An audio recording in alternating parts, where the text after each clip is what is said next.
کذب اصحاب الایکۃ المرسلین اذ قال لهم شعیب الا تتقون انی لکم رسول امین فاتقوا اللہ واطیعون وما اسألکم علیہ من اجر ان اجری الا علی رب العالمین اوفوا الکیل ولا تکونوا من المخسرین وزنوا بالقسطاس المستقیم ولا تبخسوا الناس اشیاءهم ولا تعثوا فی الارض مفسدین واتقوا الذی خلقکم والجبلۃ الاولین صدق اللہ مولانا العظیم۔ جھٹلایا ایکا والوں نے رسولوں کو جب فرمایا ان کو حضرت شعیب علیہ السلام نے، کیا نہیں تقوی اختیار کرتے تم؟ بے شک میں تمہارے لیے رسول ہوں، امانت دار، پس اللہ سے ڈرو اور میری اطاعت کرو، اور نہیں مانگتا میں تم سے اس تبلیغ پر کوئی اجرت و مزدوری، نہیں ہے میرا اجر و ثواب مگر اللہ رب العالمین کے ذمہ۔ پورا کرو تم ناپ کو اور نہ ہو تم کمی کرنے والوں میں سے، تولو تم درست ترازو کے ساتھ اور نہ کم دو تم لوگوں کو ان کی چیزیں، اور نہ پھرو تم زمین میں فساد مچانے والے، اور ڈرو اس سے جس نے پیدا کیا تم کو اور تمام پہلی مخلوقات کو۔ سورۃ شعراء کے 10ویں رکوع کی ابتدائی آیات آپ حضرات کے سامنے پڑھی گئی ہیں، آیت نمبر 176 سے لے کر کے 184 تک۔ ان میں سے پہلی چند آیتوں میں تو بالکل وہی بات ہے جو سابقہ انبیاء کی تقاریر میں، بیانوں میں آپ نے سنی ہے کہ ہر نبی نے لوگوں کو تقوی کی تعلیم دی اور اپنا رسول اور امین ہونا بتایا، اور اللہ کے تقوی کے حصول کا طریقہ وقت کے نبی کی اطاعت کو بتلایا، اور پھر یہ بتایا کہ میری زندگی کا مقصد، تبلیغ اور وعظ کا مقصد دنیا کی کوئی اجرت مزدوری نہیں ہے، بلکہ صرف اور صرف اللہ تبارک و تعالی سے اجر و ثواب کا حصول ہے۔ یہ وہ باتیں ہیں جو تقریباً تمام انبیاء نے اپنی امتوں کو کہی ہیں، یہ ان کی مشترکہ دعوت ہے۔ اب ہر نبی نے اپنی اپنی امت کے اندر جو زیادہ کمزوری پائی جاتی تھی، جس جرم اور گناہ کے اندر وہ زیادہ مبتلا تھے، اس کی نشاندہی قوم کو کی۔ تو یہاں پر حضرت شعیب علیہ السلام کا جس قوم کی طرف بعثت ہوئی، رسالت ہوئی، دعوت و تبلیغ کا کام جہاں ان کے ذمے لگا، ان لوگوں میں اور بھی کمزوریاں تھیں، لیکن سب سے بڑی کمزوری معاملات کے اندر تھی۔ انسانی زندگی میں جو آپس کے معاملات ہیں، ان میں وہ بہت زیادہ کمزور تھے۔ تو اللہ کے نبی نے ان سے اس کمزوری کا تذکرہ کیا کہ تم لوگوں سے ناپ تول میں کمی بیشی کرتے ہو، لہٰذا ناپ بھی پورا کرو اور تول بھی درست ترازو کے ساتھ کرو۔ جس بندے کا تمہارے ذمے جتنا حق ہے، جس بھی چیز کا ہے، اس کی ادائیگی میں کمی نہ کرو، بلکہ اس کو اس کا حق پورا پورا دو، ورنہ ناپ میں کمی کرنا، تول میں کمی کرنا، لوگوں کے حقوق میں ڈنڈی مارنا، یہ اللہ کی زمین میں فساد مچانے کے مترادف ہے اور نظام کائنات سے ٹکرانے کے مترادف ہے، لہٰذا زمین میں فساد نہ مچاؤ، اور اس اللہ سے ڈرو جس نے تم کو بھی پیدا کیا اور تم سے پہلے والی تمام مخلوقات کا بھی وہی خالق ہے۔ اصل انسان کی کمزوری انسان کا مال ہے، اور دوسری کمزوری انسان کی انا ہے۔ ان دونوں کو قرآن و حدیث میں کہا جاتا ہے کہ حب مال اور حب جہ، یہ دو کمزوریاں وہ ہیں جس نے یہودیوں کو برباد کیا اور جس نے ہمیشہ خصوصی طور پر اوپر کے لیول کے طبقے کو دینی لحاظ سے نقصان پہنچایا۔ غریب چونکہ عام طور پر ان دونوں سے بچا ہوتا ہے، اس لیے نبیوں کے ماننے والوں میں غریبوں کی تعداد زیادہ ہوتی ہے اور پہلے ماننے والے ہوتے ہیں۔ حب مال بھی ان کے اندر کم ہوتا ہے اور حب جہ بھی ان کے اندر کم ہوتا ہے۔ اب بہت سارے لوگ ایسے نظر آتے ہیں جو نفلی عبادات میں جو عبادتیں اللہ تبارک و تعالیٰ کے حقوق میں ہیں، نفلی نماز ہے، نفلی ذکر و فکر ہے، اس طریقے کے معاملات میں وہ بہت آگے نظر آئیں گے، لیکن جب معاملات کا مسئلہ آئے گا تو وہ بیچارے زیرو ہو جائیں گے۔ اس لیے مشہور ہے لوگوں کے اندر آج بھی یہ کمزوری ہماری پائی جاتی ہے کہ خیال کرنا فلاں دکان پہ مولوی صاحب بیٹھے ہیں، ان کا چھرا بڑا تیز ہے، فلاں دکان پہ تبلیغی بیٹھے ہیں، خیال کرنا ان کا چھرا بڑا تیز ہے، فلاں دکان پہ حاجی صاحب ہیں، انہوں نے اگلے حج کے پیسے اکٹھے کرنے ہیں۔ گویا یہ بات ہماری کمزوری کی وجہ سے معاشرے کے اندر ایک زبان ضد عام بن گئی ہے، اور پھر جو غیر مسلم ہیں وہ کتنے گندے ہیں، لیکن معاملات میں وہ تھوڑا سا انصاف کا یا اس چیز کا خیال کر لیتے ہیں تو اچھے خاصے لوگ ان کی تعریفیں کرتے پھرتے ہیں کہ فلاں بد مذہب ہے، لیکن یار دکان میں اس کا ریٹ ٹھیک ہے، اس کی بات ایک ہوتی ہے، اور جو بات کہتا ہے چیز بھی وہی ہوتی ہے، اس کی بات میں دو نمبری نہیں، چیز میں دو نمبری نہیں۔ آج یہ چیز جو ہماری کمزوری بن گئی ہے، اس کے پیچھے یہی معاملہ ہے کہ ہم عبادات کے اندر تو کافی آگے ہیں، لیکن معاملات میں جا کر کے ہمارا پاؤں ڈگمگا جاتا ہے۔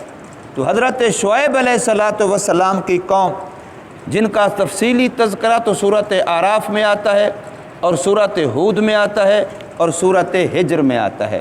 ان تین مقام پر حضرت شعیب علیہ السلام کی قوم کا تذکرہ تفصیل سے کیا گیا ہے، اور قرآن مجید میں ان کو تین ناموں سے یاد کیا گیا ہے۔ جیسے یہاں آیا اصحاب الایکہ، بن والے، ایکا کہتے ہیں اونچی جگہ کو، اور اونچی جگہ بھی ایسی جس پر درخت گھنے ہوں، جیسے عام طور پر آج کل بھی دریاؤں کے کنارے پر جو بن باندھے جاتے ہیں تو ان کے اوپر درخت زیادہ ہوتے ہیں، چونکہ وہاں درخت مطلوب ہوتے ہیں، لگائے جاتے ہیں، کاٹے بھی نہیں جاتے، تو عام طور پر ایسا ہوتا ہے، اور وہ درخت اونچی جگہ پر ہونے کی وجہ سے دور سے نظر بھی آتے ہیں، اور جب دور سے دیکھے جاتے ہیں تو چاہے وہاں وہ اتنا گھنے نہ بھی ہوں، دور سے وہ بالکل گھنے لگتے ہیں۔ تو اس لیے اصحاب الایکہ اس درختوں کے جھنڈ کو بھی کہتے ہیں جو بن کے اوپر ہوتا ہے، اور اس اونچی جگہ کو بھی کہتے ہیں۔ تو ان کے علاقے میں ایسی اونچی جگہ تھی، ایسا بن تھا، جس کی وجہ سے ان کو اصحاب الایکہ کے نام سے پکارا جاتا ہے۔ اسی طریقے سے دوسرا نام ان کا آتا ہے اصحاب الحجر، سورۃ ہجر اسی نام سے ہے۔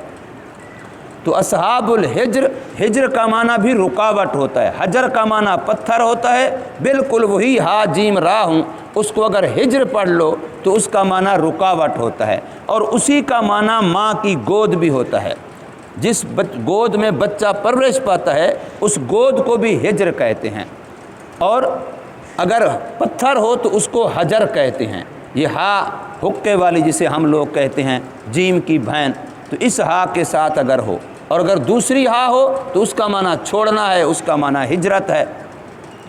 تو اب دوسرا لفظ اس قوم کے بارے میں اصحاب الحجر کا آتا ہے، اور تیسرا لفظ جو مشہور ہے سورت حضرت موسیٰ علیہ السلام کے واقعے میں آتا ہے اصحاب مدین، مدین والے، کہ حضرت موسیٰ علیہ السلام ہجرت کر کے جب گئے ہیں تو مدین میں گئے ہیں، حضرت شعیب علیہ السلام کے پاس آئے ہیں، اور انہی کی وہ بیٹیوں کی بکریوں کو چرانے، پانی پلانے کا واقعہ، وہ تفصیل آتی ہے، پھر بکریاں چرانے کا مسئلہ آتا ہے، اور ان کی دامادی کا شرف ان کو حاصل ہوا۔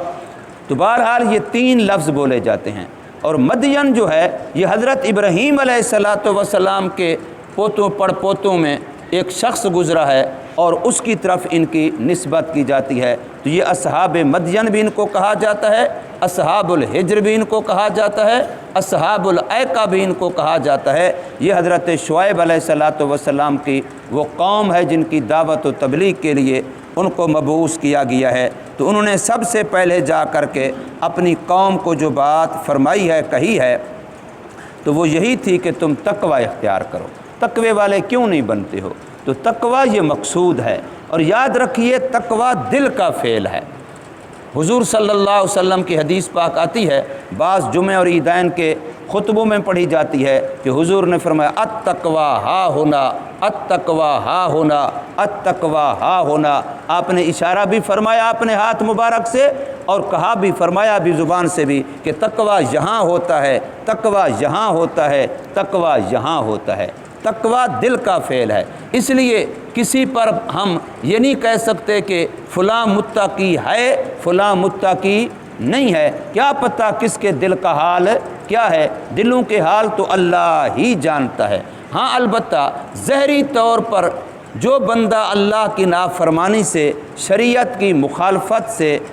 بچنے کی کوشش کر کے زندگی گزار رہا ہے، یہ تقوی والا ہے۔ جس کے دل میں یہ حسرت ہے، یہی لگن ہے، یہی سوز ہے، یہی جذبہ ہے، یہی درد ہے کہ مجھ سے کوئی ایسا کام نہ ہو جو شریعت کے خلاف ہو، جس کے دل کا حال یہ ہے تو اس کا دل تقوی والا ہے۔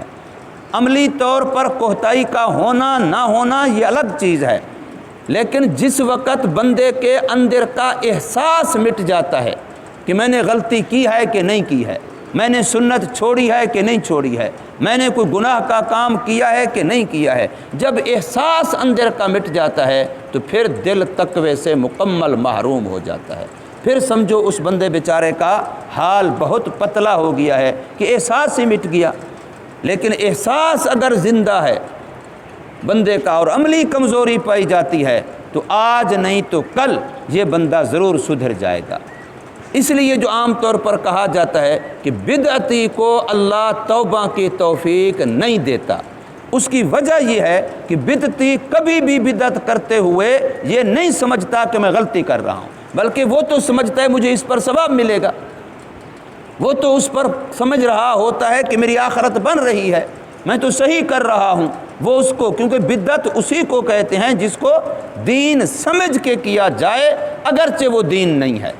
وہ دین ہے نہیں، لیکن یہ بیچارہ اس کو دین سمجھ کے کر رہا ہے، تو اب توبہ کہاں کرے گا؟ توبہ تو وہ کرے گا جو گناہ کو گناہ سمجھ رہا ہوگا۔ بڑے بڑے پاپی گناہ کے جو ہر طرح کے گناہوں میں مبتلا تھے لیکن اللہ کے ولی بنے ہیں اور ان سے اللہ نے دین کا کام لیا ہے، یہ وہی لوگ تھے جو اپنی اس زندگی کو غلط سمجھتے تھے، یہ جائے کہ وہ بظاہر انتہائی گندی زندگی بیچارے گزار رہے تھے، ہر لحاظ سے کمزور تھے، لیکن مرنے سے پہلے اللہ نے ان کی زندگی میں انقلاب لایا، تبدیلی لائی۔ بہت سارے واقعات ہیں، بے شمار واقعات ہیں، لیکن یہ وہی لوگ ہیں جو اپنی غلطی کو غلطی سمجھتے تھے، اور جب بندے کے اندر سے یہ احساس مٹ جاتا ہے کہ وہ غلطی کو غلطی نہیں سمجھتا یا غلطی کو الٹا صحیح سمجھنے لگ جاتا ہے، تو اب اس کے سدھرنے کے چانس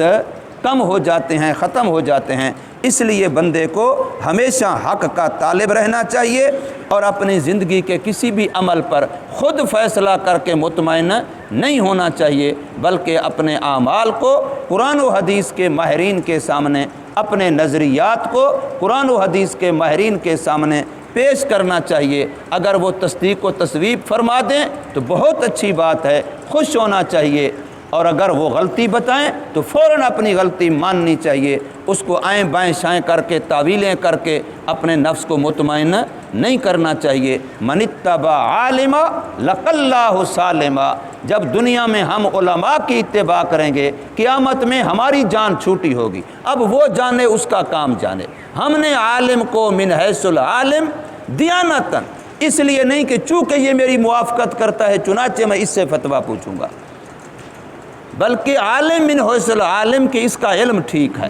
آپ اس کی اتباع کرتے ہیں، اب اس کے بعد آپ کی ذمہ داری ختم ہو جاتی ہے، اب وہ جانے، اس کا خدا جانے، آپ سلامتی والے ہوں گے دنیا میں بھی اور آخرت میں بھی۔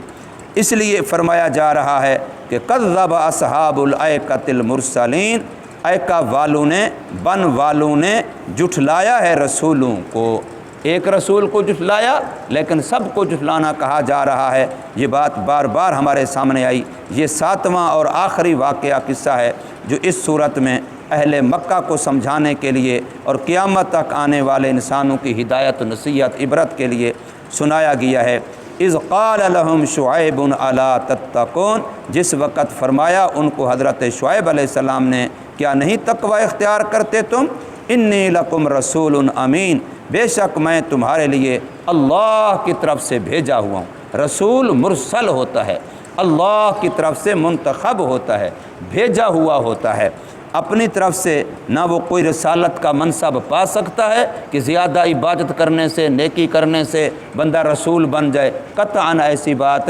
نہیں ہے۔ منصب رسالت یہ وہبی منصب ہے، کسبی منصب نہیں ہے، یہ کمانے سے نہیں ملتا، یہ اللہ کے دینے سے ہے۔ اللہ جس کو چاہتا ہے وہ ماں کے پیٹ سے پہلے ہی وہ اس کے لیے انتخاب ہوتا ہے اللہ تبارک و تعالی کا۔ فاتقوا اللہ، پس اللہ سے ڈرو،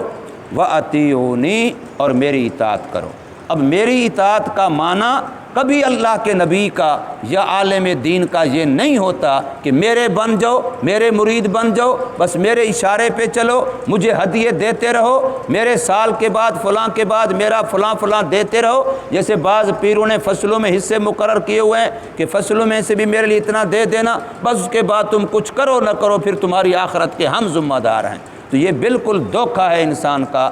اللہ کا کوئی نبی اپنے ساتھ مخلوق کو قطعاً نہیں جوڑتا۔ ہاں نبی کی اطاعت معیار و کسوٹی ہوتی ہے اللہ سے جڑنے کے لیے۔ اس لیے صحیح پیر، صحیح عالم وہی ہے، صحیح داعی دین وہی ہے جو اللہ کی مخلوق کو اللہ سے جوڑتا ہے۔ بس آپ صرف درمیان میں واسطہ بنتا ہے،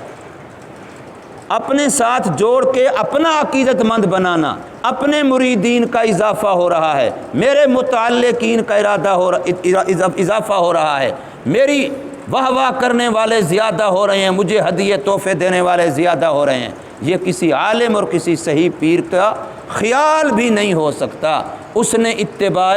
سنت پہ لگانا ہے، غریب کو بھی، امیر کو بھی،